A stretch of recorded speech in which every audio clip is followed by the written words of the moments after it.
Let's shift focus and talk about markets. There's a big rally which is playing out all the way across the world, actually. Asia, India is also participating in that, and we have somebody who's seen the markets over the last 30 years. John Praveen of Primerica Group is joining us. He's the MD and Senior Portfolio Manager. John, what in your mind is really fueling this massive rally globally? There is also talk that Wall Street and Main Street are kind of divorced of sorts, and all the big guys are calling the market untouchable right now, fundamentals not matching to reality, but the market continues to make a mockery of everybody and continues to rally. What are your thoughts? Very good question, and everybody is grappling with this disconnect between a V-shaped market rally while the economy is in deep recession. Clearly, this has been a very tumultuous first half. We have had markets down 35 to 40% and rallied 35 to 40%, all within a space of 3 to 4 months. And all of this is happening while the global economy is in the midst of a deep recession. How do we explain this?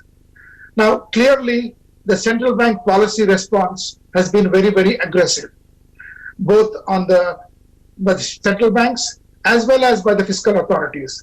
Just in terms of numbers, globally, the fiscal and monetary policy combined has been close to about $25 trillion, which is about 30% of global GDP.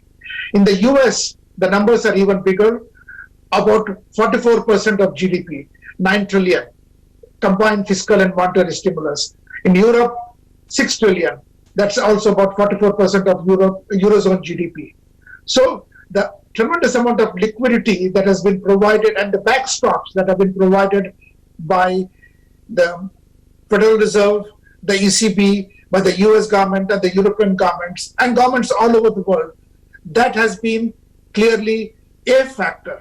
I say a factor because there are other factors. So the other factor other important factor in my opinion is this. Even before the COVID crisis, there were some very important structural changes that were going about in the US and globally, in India too. This is increased use of technology and digitalization. COVID has basically put those trends on steroids. They say that 5 years of digitalization has taken place in 5 years, in 5 months. So we have had an increase in use of technology. We are talking on video conference, increased online shopping, e-commerce, video conferencing, increased use of cloud platforms, 5G. So all of these trends, digitalization and technology trends, they have been accelerated by the COVID crisis. And those companies that are in the forefront of the digital revolution or technological revolution, they are leading. They initially led the rally until the middle of May. So the technology sector, the communication sector, those are the ones that have had a big rally. In addition, there was also a rally in the healthcare stocks on hopes and expectations of a vaccine for the virus. Now, you said the Main Street is not is divorced from the Wall Street, and you're right. Main Street is not Wall Street, or in the case of India, Marine Drive is not Dalal Street. But if you look at the sector composition, so the technology sector, the healthcare sector, the communication sector, they make up 50% of the US index. They make up only about 11% of US GDP.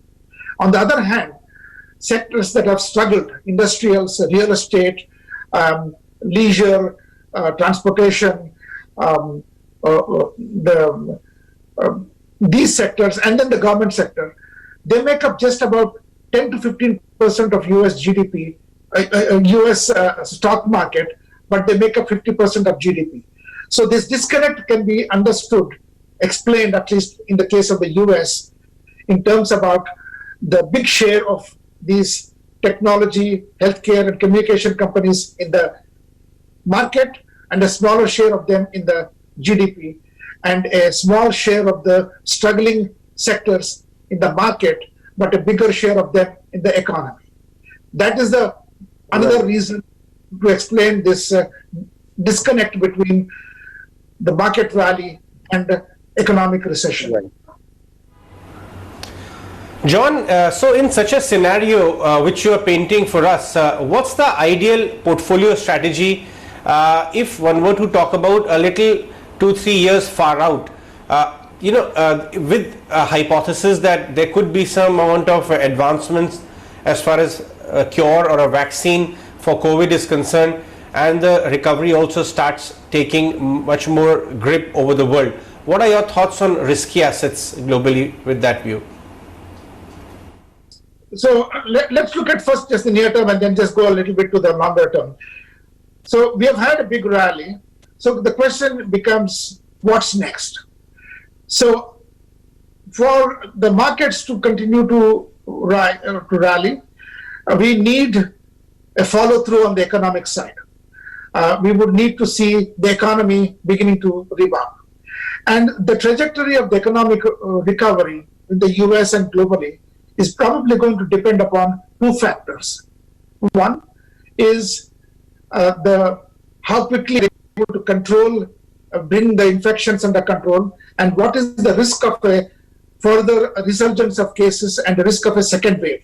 As you know, we have already beginning to see a resurgence of cases in the US, and that is throwing some cold water on the expectations of a quick recovery. So whether we will have a second wave and whether we are able to control the first wave itself, that is going to be one factor that will determine the shape of the economic recovery. The second factor is whether the success in terms about coming up with a treatment and a vaccine.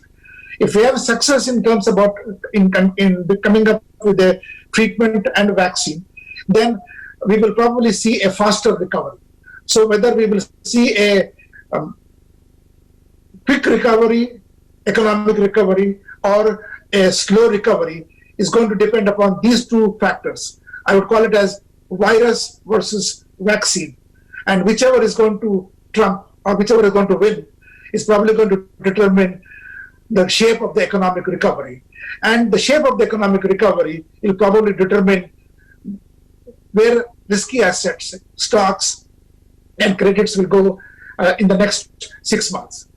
Now, beyond the next 6 months, and going to the slightly longer picture, many of these trends that have been accelerated in terms about digitalization, in terms about increased use of technology in all spheres, in commerce, even in healthcare. Now people are having web medicine. You are able to see your doctor online. So these trends are probably going to continue.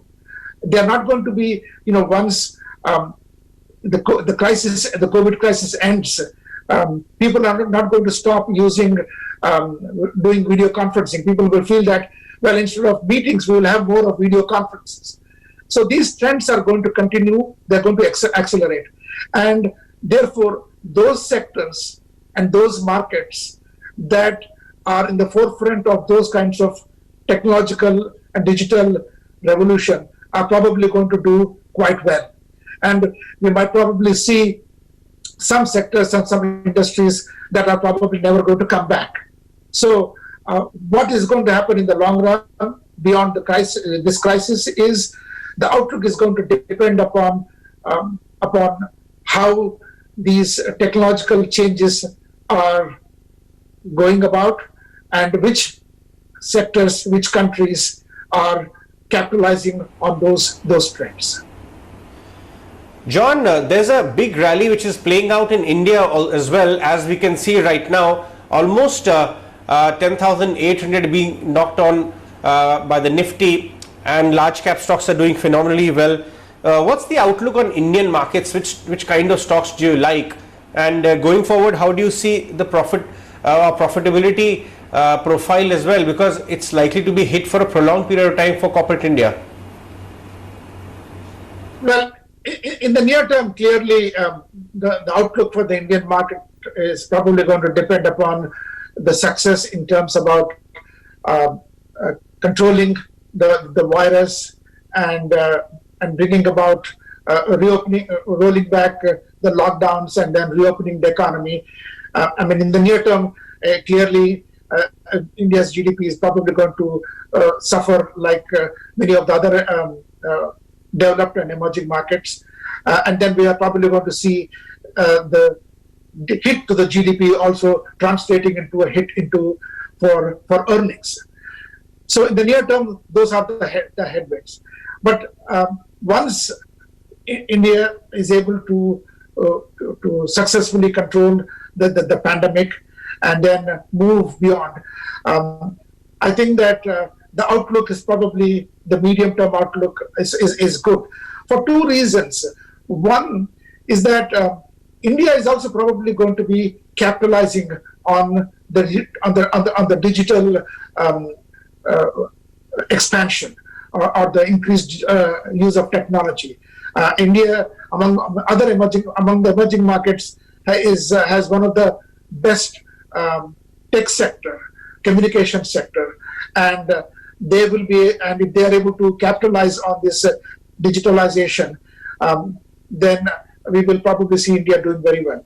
Secondly, we are also going to see a big change in supply chains. One of the things that we saw from this crisis was that increased dependence on China and the impact on supply chains. So globally, many companies are thinking in terms about reconfiguring their supply chains, and India probably stands to benefit from there. So these two trends, increased relocation of supply chains and increased use of digitalization, that might probably use of technology and accelerated digitalization, that is probably going to help the Indian market. Just recently we saw that we are talking on Zoom, but maybe next time we may not be talking on Zoom. We may be talking on one of the Indian platforms that is coming up. I don't want to take the names, but evidently there is news that there is an Indian challenger coming up to Zoom. So if that happens, then that India is also able to harness the technological changes and be an overall winner. All right, John, we'll get you going that one. Thank you so much for joining us on the show today. With that, let's before we wrap out of the show, let's also get you